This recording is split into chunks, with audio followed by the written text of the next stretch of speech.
Unrest, the Unrest, the Unrest podcast.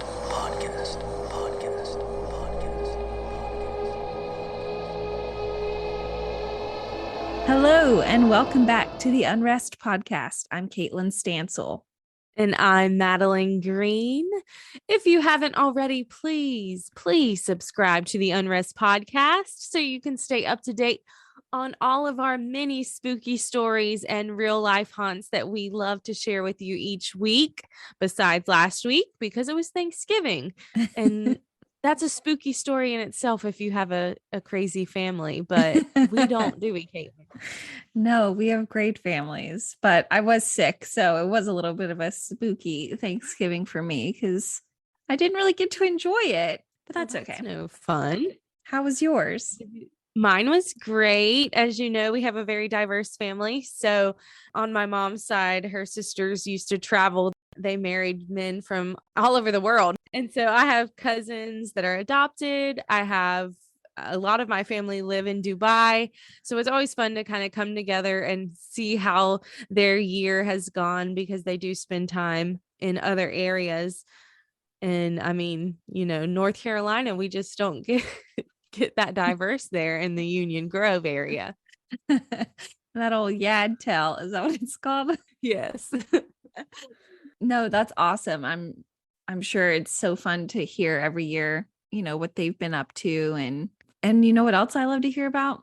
Real life haunts. And we have a great one this week. No. Yeah. Tell us more. Well, this one is real close to home. I talked to Eric. He has been in Charleston for quite some time now. And I actually found him because back in the pandemic, 2020, he runs this company called Charleston Pirate Tours. If you don't know, Charleston has a lot of fun pirate history and just a lot of history in general. If you've heard our podcast before, we've talked about it a lot. Anyways, during the pandemic, he was sharing some video stories of experiences he's had on these tours and just some interesting tidbits about Charleston history and that kind of thing.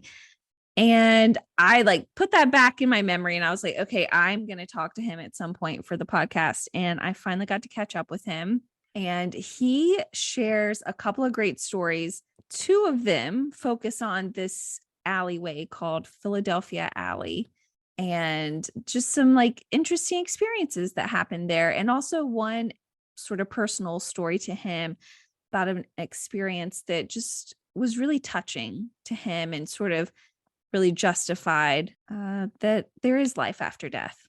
So take a listen.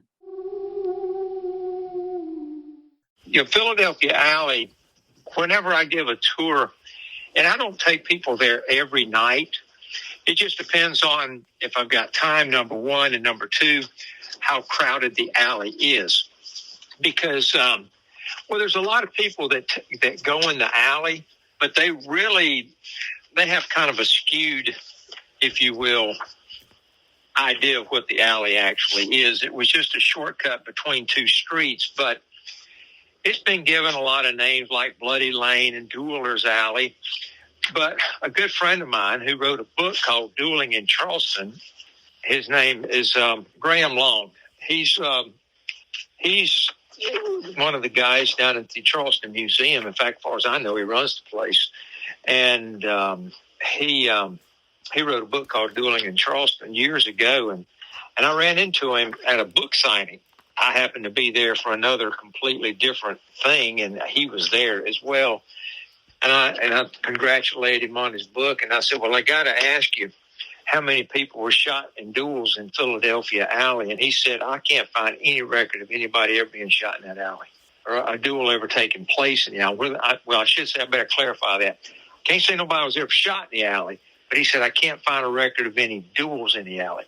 But like I say, it's not like they ran an ad in the paper saying, tomorrow, 3:00, be there, duel in the alley. I mean, it wasn't like they ran an ad in the paper. So, I mean, it's not, because it's not recorded doesn't necessarily mean it didn't happen. I mean, I've been doing research and history stuff for a long, long time. And there's so many wild tales about Charleston. It's just hard to keep up. And and I try to dispel what things I know I can dispel, and I can't. And sometimes I just tell people I can't confirm it or deny it that it happened. But yeah, that alleyway is a very creepy alley. I've had some strange experiences in there. And just the background on those videos you watched, Charleston turned 350 years old in 2020. Mm-hmm. And so, or I should say South Carolina did. I mean, it would just happen to be Charleston was the first settlement. But the colony began in 1670. It was 250 years old in 2020. So my wife Sabrina and I had decided early on, as sort of a commemorative thing, to do these little 3 to 5 minute little snippets of video. You probably turn out maybe 1 a week, 2 a week, just about different historical things, and try to spread them out over the year of 2020. But then we had a pandemic hit us and they shut everything down. So instead of doing 1 or 2 a week, after we didn't have anything to do for 3 solid months, we were turning out 3 or 4 a day. There's about 60 of them on our website. So if you go to our website, charlestonpiratetour.com, and you go down to the pull down, the drop down menu where it says Captain's Vlog, you'll find over 60 of those. And some of them are just history. Some of them are ghost stories. Some of them are kind of funny. We've got blooper reels. I mean, trust me, we have plenty of bloopers. And so we figured we may as well laugh at ourselves and have some fun with it. So we did a couple of those and threw them in there too. But two of the craziest things that I've had happen to me on the street happened in that alley. And the one that I think you may have heard or saw, there's a small little step there in the alley. It's sort of a stoop, and there's a bricked up door there because this building today is the Queen Street Theater. And I guess it was a warehouse ages ago, like most of those large buildings are in that part of town. There were warehouses. And so that was one of the back entrances to this building. And it's been bricked up as long as I can remember. And so I remember one night I was standing there and I was just talking about some, general weird things about the alley, and showed them a picture that I had that a guy had taken in the alley on one of my tours back in probably 2007. And while I was standing there talking, there was it was a pretty good sized group, and there was a lady that had her daughter, and I'd say the daughter was maybe 10 or 12 years old. And so I wrapped up. I said, folks, this was our last stop tonight. I want to thank everybody for coming, yada, yada. And I said, if you want me to, I'll get you out of the alley and point you back to where you can get back to where you need to go. I can give you directions. And so as we turned to walk out of the alley, the lady caught up with me with her daughter and said, my daughter wanted to tell you something, because I was watching her during the last few minutes of that while I was there. And I could tell she was all of a sudden just captivated by something. Big smile on her face, almost her eyes lit up and her big smile on her face, and almost like she was giggling. So I said, okay. I said, she wants to tell me something. I said, what do you want to tell me, sweetheart? I looked at her and she didn't say anything. She just stood there smiling at me. And her mom said, well, I'll tell you if she won't. She sees things. And I just retorted right back, well, I do too sometimes. And she said, no, you don't understand. She sees dead people. I said, okay. I have come across this before. I've heard about this before. And I said, I've known people that have claimed to be able to do that, communicate with dead people. She said, no, I'm telling you now, since she was young, I mean real young, when she was like, just old enough to start talking, she would ask us sitting around in a room, who is that over there sitting in the corner? And we look, honey, we don't see anybody. And she would describe some relative that she had never met in her life. And she would describe them right down to what they were looking like up to the point, while they were in the prime of their life. And they would go find a picture, and they go through photographs, old family photographs that, well, do you see them here? Oh, yeah, that's him right there. And point them out in a picture. And I said, well, that's fascinating. I said, I appreciate you sharing that with me. And I said, well, what was it you wanted to tell me tonight? And she said, I thought you'd like to know why you were standing there talking to us. I saw somebody walk through that bricked up door behind you, stood there and watched you for a few minutes, and they just smiled and shook their head, and they just walked down the alley and disappeared. I said, well, I appreciate you sharing. But the other one that really blows a lot of people's minds And I could kick myself for not being able to recover this email that the guy sent me the next day after this tour that I'd given. Same place. I stand in the same place. And there are bright street lights in this alleyway on just lampposts. And so it's a well-lit alley. It's not like there's any shadows and things can lurk in the shadows of this alley. So, but on this particular night, I had wrapped up my tour. And I was working with my friends at Bulldog Tours that weekend because I've worked with them, since 2007. I don't work much with them now. I've kind of pulled back a lot because I'm just getting old and tired. And since that pandemic hit, I've just kind of pulled back from a lot of stuff that I was doing. And so on this particular night, I was helping them out. For about 13 years, I did their haunted jail tour in the old district jail on Magazine Street. And I could keep you, enraptured with stories out of there for 2 hours, pictures to back them up. But I was working on the street that weekend, and it was a Saturday night, and I'd wrapped up, and I said, well, folks, we're done. I'm going to get us out of the alley. And I looked at my watch, and I said, no, whoa, just wait a minute, folks. I said, we got 5 minutes to kill. Our tour's supposed to be over at 10. It's 9:55. Let's just have a little bit of fun. So I said, I'm just going to throw out some names of a few hotels and bed and breakfast inns, and they're scattered all over town here. And there's no way we can get to any of them on a walking tour tonight. In fact, a lot of them are in parts of town that are off limits to walking tours. And I said, I tell you what, I'm going to name a few places, and if I mention somewhere, and if any of you are staying in any of these places, well, then let me know, and I'll be more than happy to tell you a story about where you're going to spend the night tonight, give you something to think about tonight when you leave. So I just rattled off a half a dozen different places I could think of off the top of my head. Nobody had made any noises or anything. Nobody looked at me and waved their hands. Oh, that's me. And then I mentioned the Embassy Suites on Meeting Street. Well, as soon as I said that, I had a couple that were standing really right in front of me. And they had 2 kids, probably about 6, 8 years old. I don't know. So anyway, as soon as I said that, this lady looked me straight in the face, and she just shook her head and said, Lord, have mercy, that's where we're staying. I said, well, good, ma'am. Let me tell you a story about where you're going to spend the night tonight. It was September in 2003. There was a world-famous cardiologist. Her name was Dr. Anna Fletcher, and Dr. Fletcher's from Brussels. And she was in Charleston at a conference at the Medical University of South Carolina. And she was staying at the Embassy Suites, and she checked out the second night she was there. And she never went back to the hotel. And when she got back to Brussels, she told a lot of people what had happened. And somebody wrote the story down in the book. It's been published. It's in a book. I think it's in Ed Macy's book, his ghost story book. I think it's in Ed. And she told about what happened. Well, she flew in, and I'm sure she had spent a lot of time on an airplane flying from Brussels. Well, when she finally got to town, it was sort of late. She got checked into the hotel. She was tired. She grabbed a quick dinner, got back to the hotel, got ready for bed. Well, when she got the lights out, she said it was so dark I couldn't see my hand in front of my face. So she turned on a light in the bathroom, which, a lot of people do that. They turn on a light in the bathroom, crack the door just enough to leave a little bit of light to shine out across the room in case they have to get up in the middle of the night. So that's what she did, got a good night's sleep. Well, she got up the next day, went to the first day of the conference, and she said by the end of that conference that day, she said that jet lag was just kicking me. So she said, I ran and grabbed a quick dinner, went back to the hotel, and all she wanted to do was get another good night's sleep. So she gets back to the hotel, got ready for bed, turned on the light in the bathroom, cracked the door, crawls into bed, falls sound asleep. Around 3 a.m, she just woke up. Well, she roused it up like a lot of people do, and she just rolled over to try to go back to sleep. But she said, I noticed there was something moving just off the foot of my bed.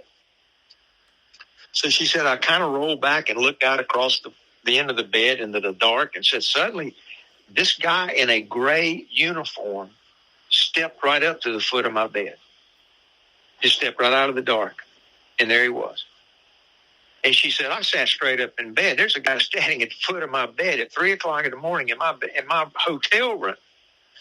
And she said he leaned over to get a better look at me. And when he was leaning over, all this light from the bathroom now sort of lit his whole upper torso up. And that's when she made a rather startling discovery. She said, this man's not alive. because it looked like something had blown half this man's head off. So she said she screamed and went racing to the door. And as she went racing to the door, she said he jumped between me and the door, and I literally ran through him. And she got down in the lobby screaming for help. Well, somebody came out to see what all the commotion was, and all she could tell this member of the night staff, I'm not going to stay in this place. There's something in my room. You have to get me out of here. And she was just hysterical. So he and some of the night staff went up to the room. She said, I never went back in. I stood outside the door. And they're in there poking around, looking around. Ma'am, there's nothing here. She said, I don't care what you don't see now. I know what I did see earlier. And I'm not staying in this place. So they graciously gathered my things and brought them all to me, my luggage and everything. And they took me across the street and set me up in a nice room at the Francis Marion Hotel. And I always joke when I tell this story. I said, they didn't bother to tell her it was haunted too. Yeah. Well, anyway, she said, I spent the rest of my night sitting up in that room just terrified with every light on that I was going to see this man again. Well, I look at that family and I said, I hope y'all have a lovely evening there tonight. That woman said, we out of there in the morning. I said, ma'am, I'm sorry. Now, I didn't mean to chase you out of your hotel room. And her husband started laughing. He said, oh, no. You're not chasing us out of there. We've been there all week. Our vacation's over. We're going home in the morning. I said, well, you ought to be good for one more night. Well, this was on a Saturday night. Well, I went into work on Sunday night. I had a 7 o'clock tour. I guess I got there somewhere between 6:30, 6:45, and I walked in. There was a lady named Tracy that used to work with us there, and she was behind the counter. And she saw me come in, and she grabbed this piece of paper and was just waving it at me. She said, would you come get this? There's a phone number here. This guy called. He's all excited, wants to tell you about something. He said he was on your tour last night. I said, okay. So I went back in the office, and I dialed this long-distance number, and the guy answers the phone. I said, this is Eric Lavender. I gave you a tour last night. I understand you want me to give you a call. And this guy starts laughing. He said, man, I am so glad you called. He said, we were the family with you last night staying at the Embassy Suites. I said, oh, please, tell me something didn't chase y'all out of that room. He said, oh, no. We had a wonderful time. In fact, we can't wait to come back. He said, but I'm going to tell you, we had something weird happen, and we had to call and tell you about it. He said, they got up that morning before daylight, packed their car. He said, we drove all day long. He told me over the phone, and then he sends me an email the next day, pretty much verifying everything I'm telling you from this point forward. And then the email got lost when a computer crashed ages ago, because this is probably about 15 years ago now. So anyway, he said, we got home a few minutes ago. He told me they lived in Tennessee. The way he described it, he said, if you drew a line between Chattanooga and Nashville, somewhere about halfway in between, just north of the Alabama state line is where they lived. He said, we walked in the house a while ago. We dropped our luggage, long day on the road. I'm fixing my wife and myself something to drink. I'm fixing up some ice water in the sink. Kids are getting something to drink out of the refrigerator. We're just going to rest a few minutes before we start unpacking everything.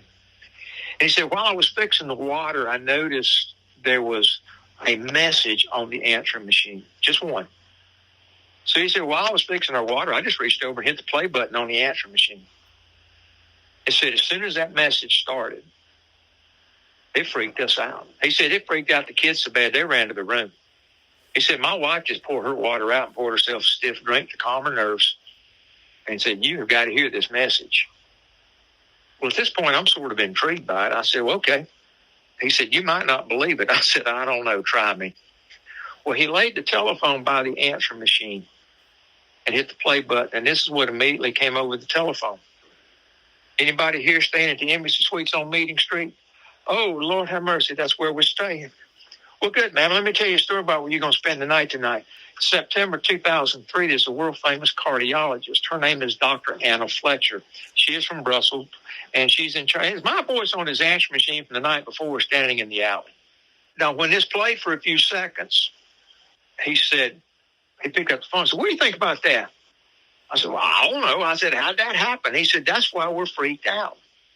He said, you made an announcement last night at the beginning of that tour, and we all heeded your announcement. And this is true. This is a long time ago before we had these fancy telephones we've got today. Because this is back around 2010, 2011. And I made an announcement. I said, folks, if y'all got your little flippy phones with you, how about taking it out of your pocket, flip it open, and flip it off? if you just be kind enough to turn off your phones, that way it's not going to ring in the middle of the tour. And I'll remind each and every one of you at the end of this tour to pull out your phones and turn them back on so you don't miss anything.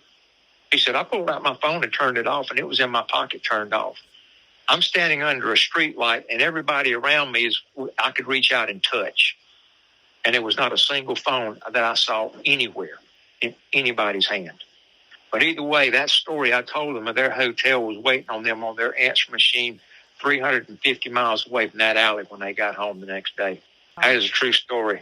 You go back to my childhood. Well, see, I was born in Gaffney. Mm-hmm. And I came down here a long time ago. I was a state employee. I was a parole officer for 20 years.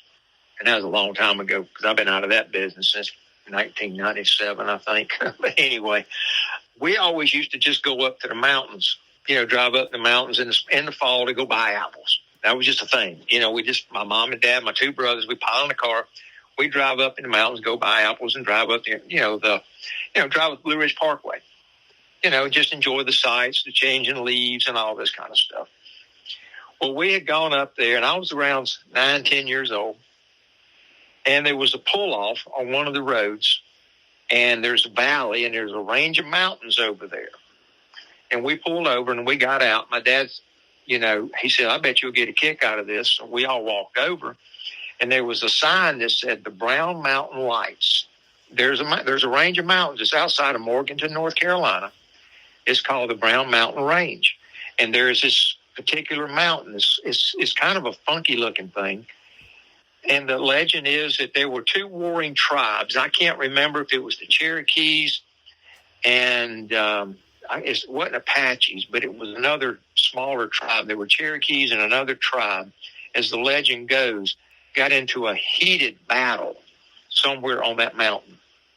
And there were, just dozens and dozens of fatalities in this battle.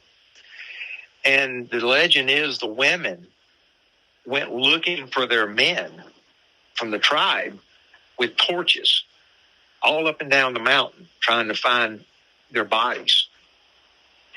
And I was standing there just watching, and literally I could see what appeared to be torches going up and down that mountain. Now, there are no roads on this mountain. There's no houses on this mountain.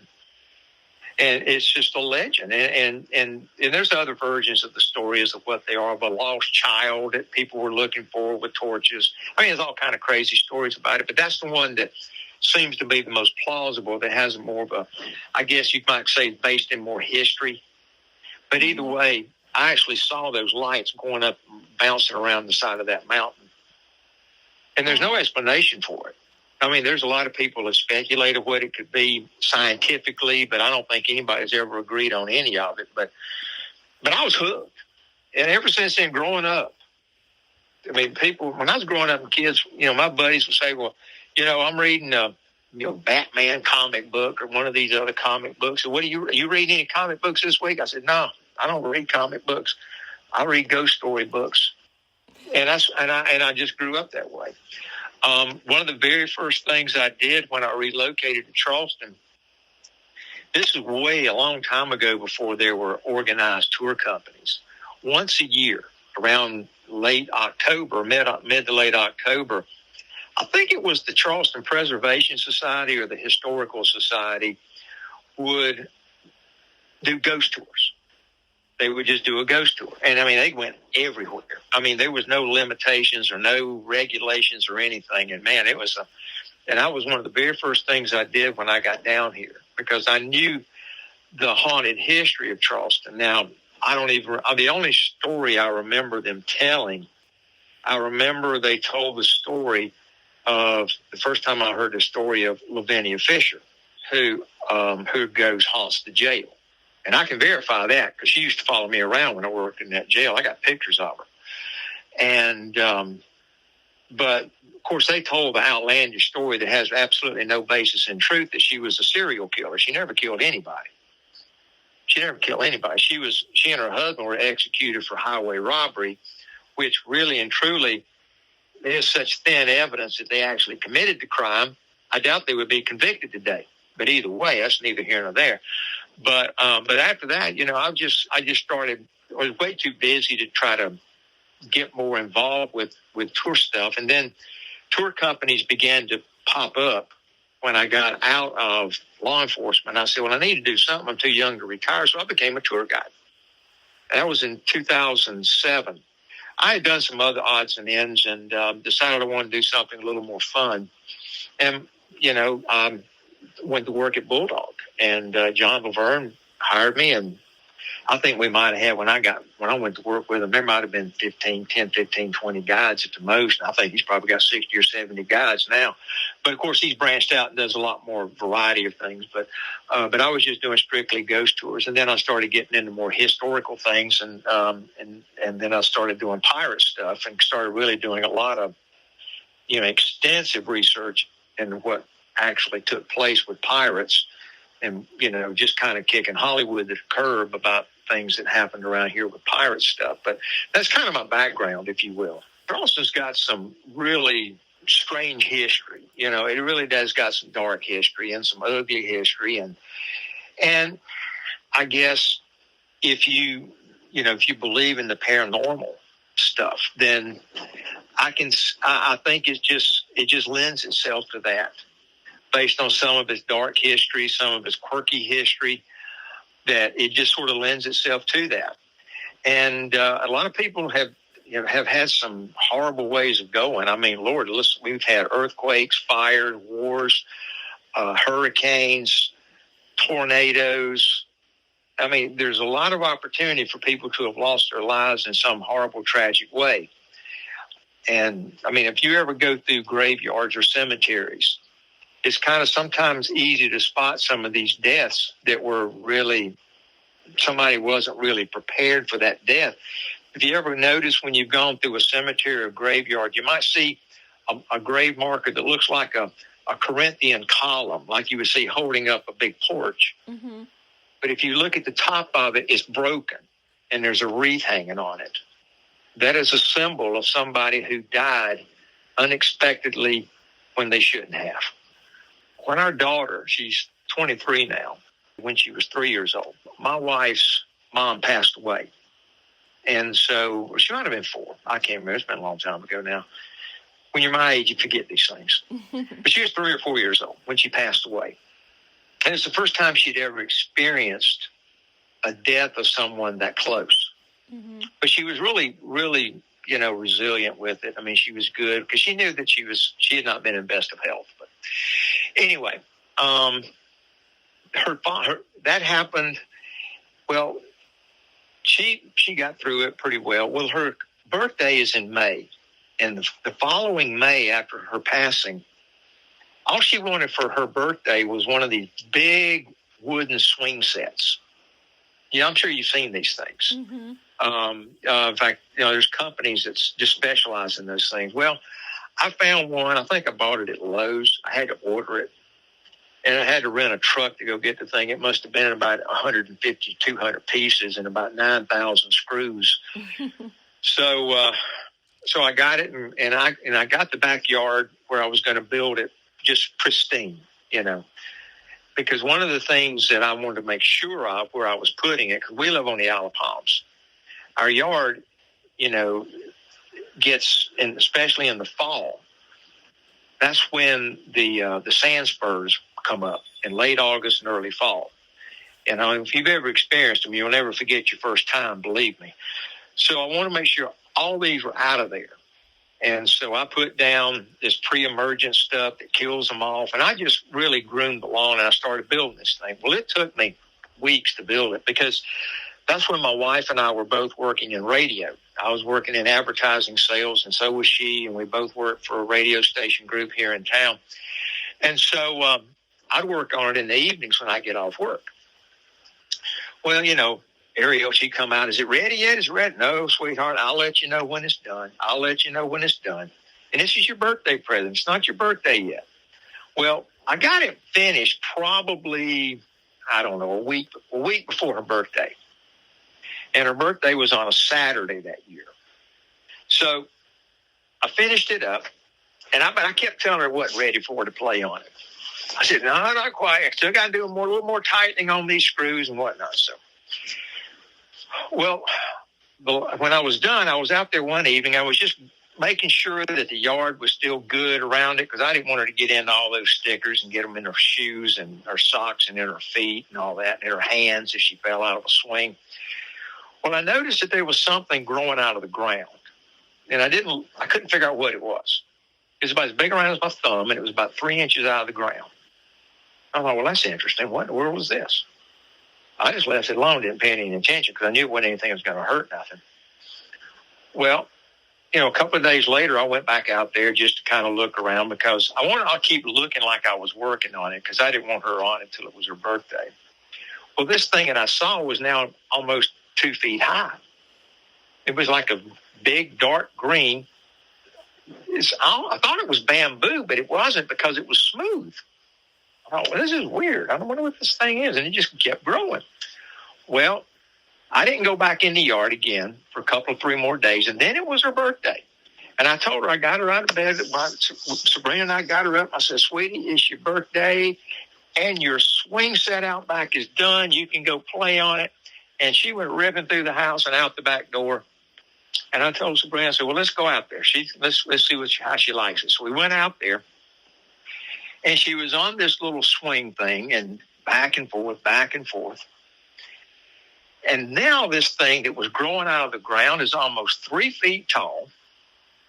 It is a sunflower bigger than both of my hands put together. And I said, this is weird. And Sabrina said, did you plant that? I said, no, it just came up. I've never seen a sunflower on this island. And I've been out here a long time. I've never seen a sunflower out here. And sunflowers, you got to plant them. Here it was. And so we're both standing there just amazed at this beautiful sunflower growing up right beside the swing set, and the blossom was facing the swing set. And while we were just standing there looking at it and talking, Ariel, just brought out, she just said, oh, isn't that pretty? Those were Grandma's favorite flowers. Her house, she used to have artificial sunflowers all over that house. She would have them in vases. She had them in little containers. And big, tall, artificial sunflowers. Ariel used to get out and play with them, and they would march around the house with them. That sunflower stood beside that swing set for the entire summer. And it stayed there. And as soon as summer came to a close, she was getting ready to start, 5-year-old preschool or 4 or 5-year-old preschool, whatever it was. And so, she wasn't going to be able to get out there and play like she was every day on it. But that sunflower stood there every day that she played on that swing set for the entire summer. And when she started preschool, it wilted and died. And not one sunflower ever grew back in that spot. Well, first of all, Eric is just an incredible storyteller. You can just tell that he is so good at his job and giving tours of Charleston. But I just love hearing these experiences that he's had himself on these tours, and even just the personal story with his daughter and the sunflower. As he said, it's touching. They aren't scary, but they're kind of like touching stories. I agree. I love, though, how, we've gone on so many of these tours and stuff, but to hear we haven't been as lucky to have experiences. So to hear, a few actual experiences that people have had, it's just really neat. And the story about the voicemail, it gave me chills. It kind of freaked me out. And I know people would say well, maybe they accidentally called their house or whatever, but no, if you accidentally do that or not. And it's just that's a really neat story. And then the one yet, like you said, with the sunflower, how sweet is that? And how, almost it just brings you some peace to kind of, even if eventually it's a coincidence. Exactly. Even if it's a coincidence, it brings you peace. And I think there's nothing wrong with that. Yeah, no, I love that so much. It reminds me of, how people say they see cardinals or redbirds and it reminds them of a family member and they see it as them visiting them. I don't care what you think. if that's something that brings you peace of mind about, what happened to your loved one and them being gone, I mean, that's just so touching and personal. And I don't know, I just love it. It warms my heart kind of, and I think it's just a great example of not everything paranormal has to be spooky either. Exactly. And I think I tend to like that kind of spiritual paranormal thing better than the spooky stuff, but I mean, than the evil demonic scary ghost. Right. As I sit here and look, we're on a Skype call and it's dark behind me and I'm like, what if I see something behind me? But to be completely off topic, something that brings me peace is, how about those Gamecocks, Caitlin? Wow. I really haven't dwelled on it a lot because I'm still so shocked that we won. Totally off topic, but of course, if you've listened to our podcast, me and Caitlin both went to the University of South Carolina, and when we went there, we were very good at football. And I always say it's because we were there, because as soon as we left, we were very bad. So to see our Gamecocks kind of beating a few top tier teams, it definitely warms the soul and brings peace. No, that was a great Thanksgiving blessing. I don't care about being sick or any of that through it. That really made it great. Anytime you can see the Clemson Tigers lose, it's a good day for me. Not to outcast our Clemson fan listeners here, but true. Go Gamecocks. Sorry. And if you have a story that you'd like to share with us, or you can share with us your favorite football team, you can email us at theunrestpodcast@gmail.com. Or guess what? We are on social media, just like everyone else in the world. We're on Facebook, we're on Twitter, we're on TikTok, even Instagram. So follow us on all of those because we like to do fun things. And we like for you to join in. And you can also join our Facebook group if you haven't already. But until next time. I did a Reddit, but I don't know how to do it. Maybe we're not super active on Reddit or Twitter. But until next time. And until next time. Unrest in peace.